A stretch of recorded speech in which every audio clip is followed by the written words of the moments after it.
नमस्कार दोस्तों, OCA network में आपका स्वागत है। मैं हूं ओमकार चौधरी। आप में से बहुत सारे लोगों ने पुरानी हिंदी मूवी देखी होंगी, उनके क्लाइमैक्स देखे होंगे। जब पुलिस चारों तरफ से बदमाशों को घेर लेती है और जो भी पुलिस दल का नेतृत्व कर रहा होता है, वो चेतावनी देता है कि पुलिस ने तुम्हें चारों तरफ से घेर लिया है, अपने आप को कानून के हवाले कर दो। पिछले 2 दिन में 2 बयान आए हैं। प्रधानमंत्री नरेंद्र मोदी का एक दिन पहले बयान आया था, जिसमें उन्होंने कहा था कि हमारे पास समय सीमित है और लक्ष्य बहुत बड़े हैं। बीते कल दिल्ली में एक कार्यक्रम को संबोधित करते हुए अमित शाह ने भी एक बयान दिया है और उन्होंने ये कहा है कि ये मोदी जी की सरकार है। आतंकवादियों को चुन चुन करके जवाब दिया जाएगा, किसी को नहीं बख्शा जाएगा। उन्होंने क्या कहा है, आगे बढ़ने से पहले जरा एक बार सुन लेते हैं।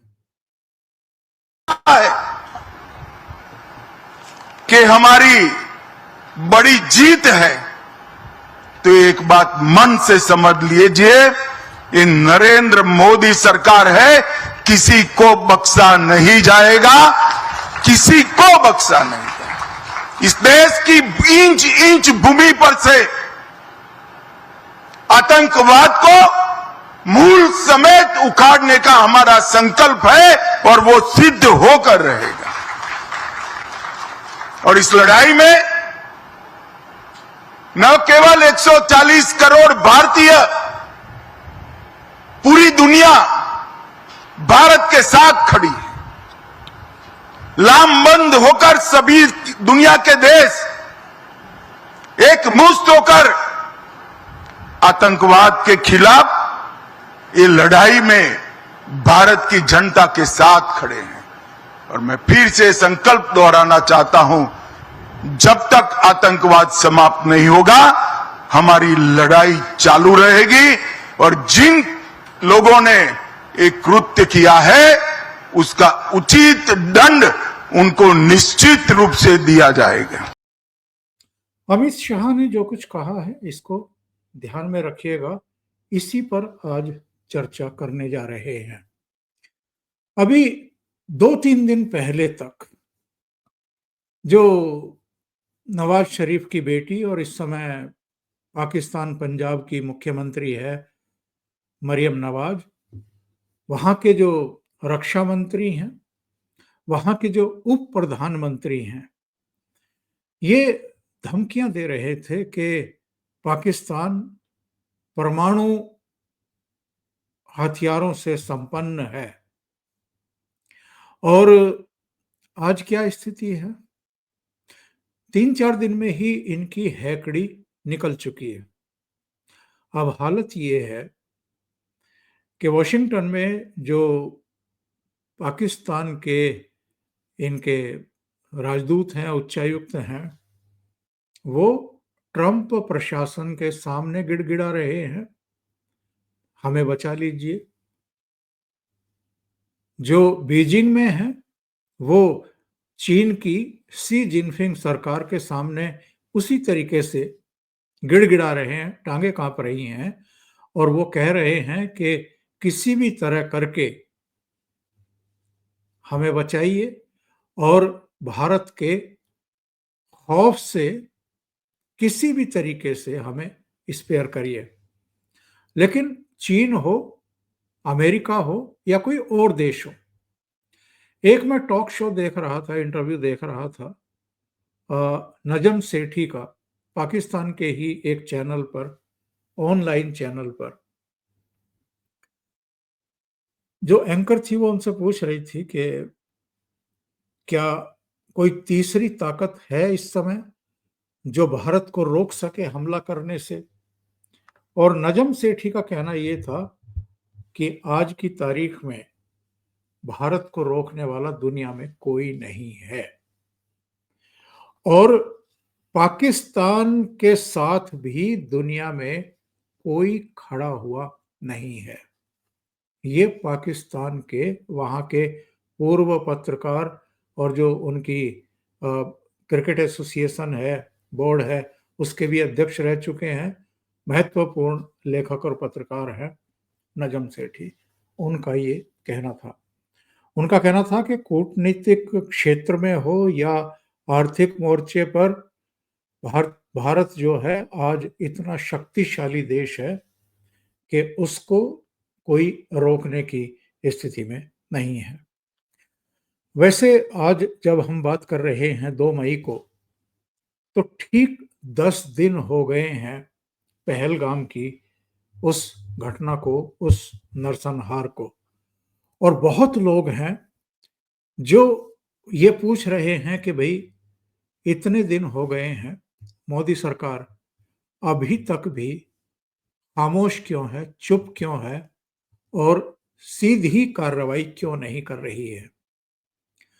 तो ऐसे लोग ये भी जानते हैं कि भले ही हमारी सेना ने कोई सीधा अटैक अभी तक नहीं किया है, लेकिन कदम तो कई उठा चुकी है मोदी सरकार।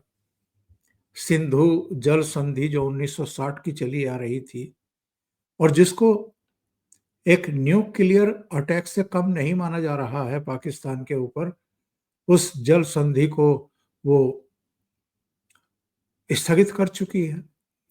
एयर स्पेस एक दिन पहले ही भारत ने पाकिस्तानी विमानों के लिए बंद कर दिया है। अटारी बॉर्डर बंद कर दिया है। नए वीजा जारी करना बंद कर दिया है। इनके उच्चायोग में जो 55 राजनयिक और दूसरे इनके सलाहकार वगैरह थे, उसमें से 25 की कटौती कर दी गई है और बाकी को इस्लामाबाद रवाना कर दिया गया है। पाकिस्तानी नागरिक जो हिंदुस्तान में रह रहे थे, उनको 48 घंटे के भीतर चले जाने के लिए कहा है। बहुत सारे लोग जो थोड़ा-सा जल्दबाजी दिखाते हैं और कहते हैं कि मोदी जी कोई कार्रवाई नहीं करेंगे, ऐसे ही चलता रहेगा, इनको नोबेल का शांति का पुरस्कार लेना है, इस तरह की टिप्पणियाँ करते रहते हैं। वो भूल जाते हैं कि उड़ी और पुलवामा के बाद सर्जिकल स्ट्राइक और एयर स्ट्राइक हो चुकी है। और ये भी भूल जाते हैं कि 2014 से पहले कहीं न कहीं पूरे देश में बम फटते रहते थे, सीरियल धमाके होते रहते थे, लोगों की जानें जाती रहती थी और 2014 के बाद कोई बड़ी आतंकवादी वारदात देश में नहीं हुई है। जम्मू-कश्मीर तक उन चीज़ों को सीमित करके रखा और भारत में कहीं कुछ हुई भी है तो छुट-पुट कहीं-कहीं दुर्घटनाएँ और आतंकवादी वारदातें हुई हैं। और जो लोग ये पूछते रहते हैं कमेंट बॉक्स में कि साहब क्या करेगा भारत? किस तरह से? बहुत सारे लोग कयास लगा रहे हैं, समीक्षक भी कयास लगा रहे हैं कि उड़ी के बाद सर्जिकल स्ट्राइक की थी यानी थल सेना ने की थी। फिर पुलवामा के बाद वायुसेना ने की थी, बालाकोट में जैश के 300 से ज़्यादा आतंकवादियों को उड़ाया था। क्या इस बार जो हमारी नेवी है, जो हमारी जल सेना है, वो कोई कार्रवाई करने के लिए तैयारी कर रही है? जो भी सरकारें होती हैं और ख़ास तौर से चूँकि नरेंद्र मोदी के नेतृत्व में सरकार काम कर रही है और वो जिस तरीके से एक प्रामाणिक नेतृत्व दे रहे हैं और जो कहते हैं वो करते हैं, उसमें किसी को शक शुबा होना नहीं चाहिए। लेकिन सीधा हमला कब करना है? युद्ध जो एक स्ट्रैटेजी होती है, जो रणनीति होती है, कब करना है, कब नहीं करना है, कहाँ करना है, ये हमेशा छिपा करके रखा जाता है। एक ऐसा एलिमेंट है ये, युद्ध अपने आप में एक कला होती है कि वो सामने वाले को चौंकाए, उसमें एक सरप्राइज़ एलिमेंट होता है। हमें नहीं भूलना चाहिए कि मोदी जी 2 दिन पहले तीनों सेनाओं के जो प्रमुख हैं उनकी मीटिंग कर चुके हैं। राजनाथ सिंह उसमें थे, एनएसए उसमें थे और सीडीएस भी उस मीटिंग में थे। और उसी दिन प्रधानमंत्री ने उनको खुली छूट दे दी कि वो समय, टारगेट और तरीका खुद तय करें। और जानते हैं प्रधानमंत्री नरेंद्र मोदी कि ये ऐसा नरसंहार था, जेनोसाइड था, जिसको लेकर के भारतीय इस समय बेहद गुस्से में हैं और वो चाहते हैं कि सबक सिखाया जाए और ये जो आतंकवाद का नाग है, इसका फन पूरी तरीके से कुचल दिया जाए। तो जो मैंने शुरू में कहा था कि जो पुरानी मूवी के क्लाइमैक्स होते थे, जिसमें ये चेतावनी दी जाती थी गुंडों को, बदमाशों को, कि तुम्हें चारों तरफ से घेर लिया गया है, अपने आप को कानून के हवाले कर दो, तो इस समय पाकिस्तान की चौतरफा घेरेबंदी हो चुकी है। रणनीतिक तौर पर भी, कूटनीतिक तौर पर भी और आर्थिक तौर पर भी। जो हमारी नौसेना है वो मोर्चा संभाल चुकी है। तीनों सेना प्रमुख सीडीएस, राजनाथ सिंह लगातार मीटिंग्स कर रहे हैं, एनएसए लगातार मीटिंग कर रहे हैं। जो हमारा आईएनएस विक्रांत एयरक्राफ्ट कैरियर है, वो अरब सागर में पाकिस्तानी सीमा से कुछ दूरी पर तैनात किया जा चुका है और उससे लगातार अभ्यास चल रहा है। एंटी शिप और एंटी एयरक्राफ्ट मिसाइलें उससे दागी जा रही हैं। उधर अगर हम देखें तो एलओसी पर जो गुस्ताखी कर रही थी पाकिस्तानी सेना, उसका हमारी थल सेना लगातार जवाब दे रही है। यानी जो हमारी नौसेना है और जो हमारी थल सेना है, वो स्ट्रेटेजिक रूप से जहां जहां उनको पोजीशन लेनी है, जहां जहां उनको तैनात रहना है और जहां से संभावित कार्रवाई है, वहां वो पोजीशन ले चुकी है।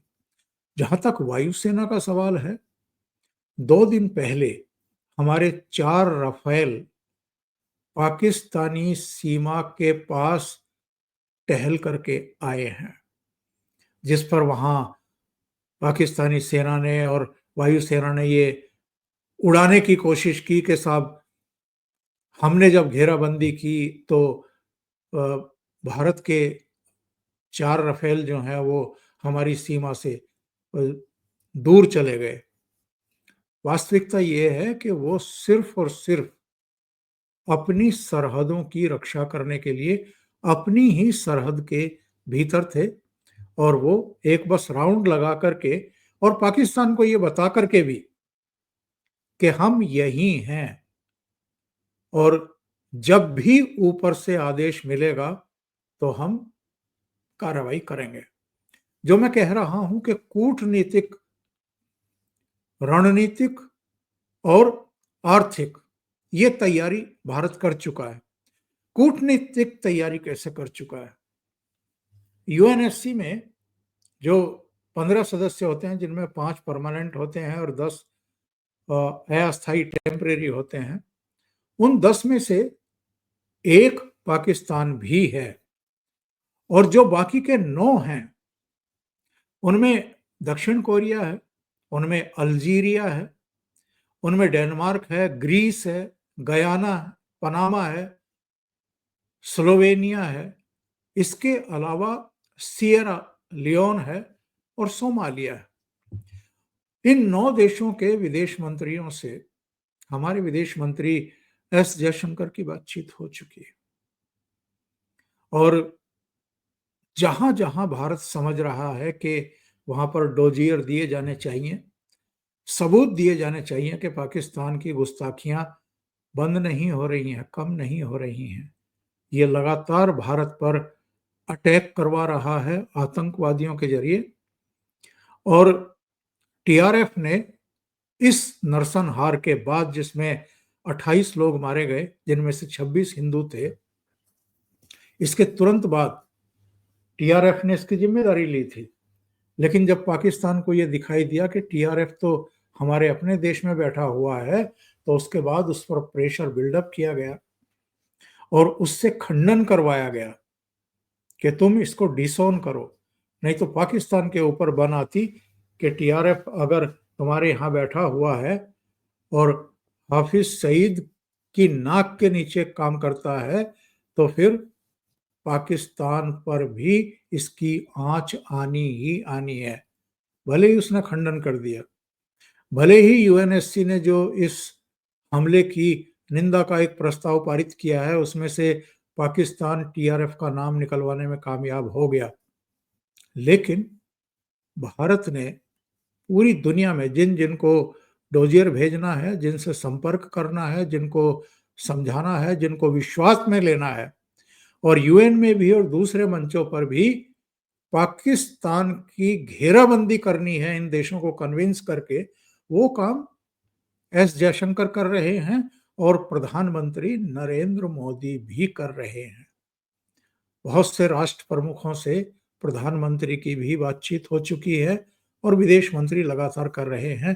3 दर्जन से ज्यादा देशों से अब तक इनकी बातचीत हो चुकी है।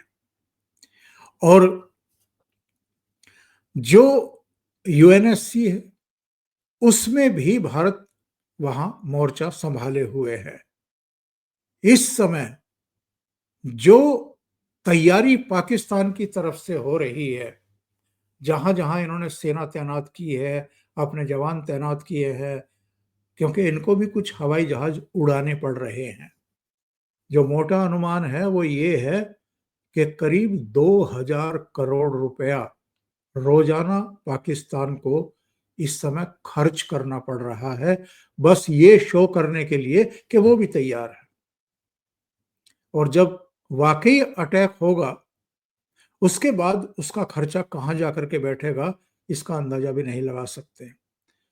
और जो उसकी आर्थिक स्थिति है, जिस तरीके से वो कटोरा लेकर के पूरी दुनिया में घूमता रहता है और कोई उसमें भीख डालने को तैयार नहीं है, उसमें ये जो दिन गुजर रहे हैं इस समय, मतलब अभी युद्ध की विधिवत युद्ध की शुरुआत नहीं हुई है, युद्ध की भूमिका हो गई है, उसकी घेराबंदी कर ली गई है, तब उसका इतना खर्चा हो रहा है। तो उस समय जो सूचना वहां की मिल रही है, जो कराची का इनका एयर बेस है, वहां पर इन्होंने करीब 25 फाइटर जेट तैनात किए हैं।